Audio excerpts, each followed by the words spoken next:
Hello, we're going to have a little chatty video today because if you've ever thought, I really want to be an artist, but I am just not talented enough, this video is for you. Because here's the thing, painting is not about talent, it's about skills. And today I'm going to show you how you can finally start seeing progress in your artwork. Now, many people believe that being an artist is something you're born with or not. That if you weren't sketching masterpieces as a toddler or you didn't grow up in a super creative household, that you'll never be good. And honestly, that belief is what's keeping you stuck and stopping so many people from actually improving their artwork. Because at the end of the day, if you think, I'm not cut out for this, I will never be an artist, why would you even try? Why would you spend hours practicing or investing, learning techniques if you don't actually believe it will help? And that's why so many people stay stuck rather than being an artist. They stay stuck in that dabbling. I'm dabbling as a painter, never truly committing, not being able to feel truly proud of their work and wondering why you're not seeing that improvement. But here's what professional artists understand is that skills are built, they're not born.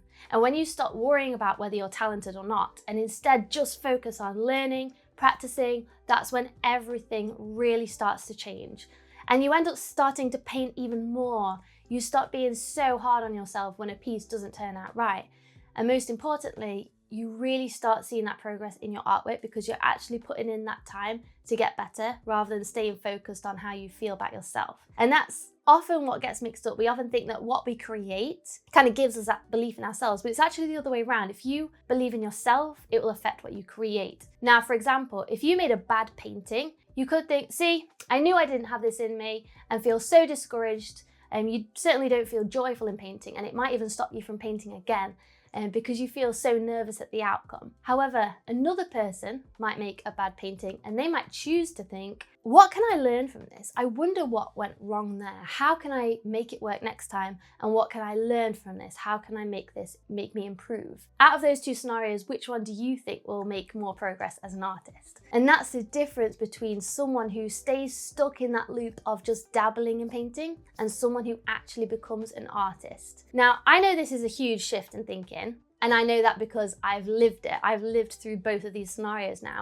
I was not one of those kids that was born with a paintbrush in hand. In fact, growing up, art and painting was not particularly encouraged in my household. And I doubted for so many years, thinking that I wasn't meant to be an artist. And now I've sold thousands of paintings all over the world, not because I was born talented, but because I didn't give up. I kept learning, kept painting, and I didn't let that fear of not being enough stop me. And I know that you can do the same. I know you have it in you for the very fact you're watching this video. So if this does resonate with you, I would love to hear your story. Please do drop me a comment. Let me know, have you ever struggled with this belief and what helps you push through? Or maybe you haven't pushed through it yet. And if you would like to take this further and this has interested you, I have a free workshop called Create Art You Love.